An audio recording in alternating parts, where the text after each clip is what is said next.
I request the government of India to examine my proposal of opening a diplomatic channel with Taliban. In 2014, US is leaving Afghanistan.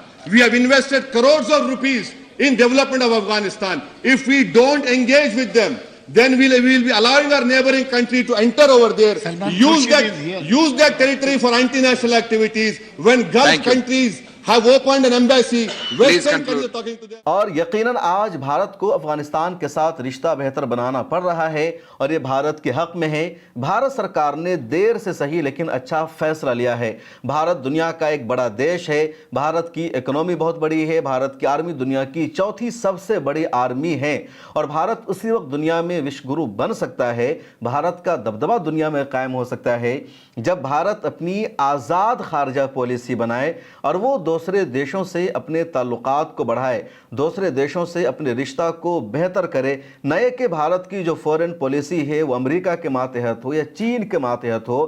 پچھلے 10 سالوں میں وزیراعظم نریندر مودی صاحب نے بھارت کو امریکہ کا ایک طرح سے اتحاد بنا دیا تھا.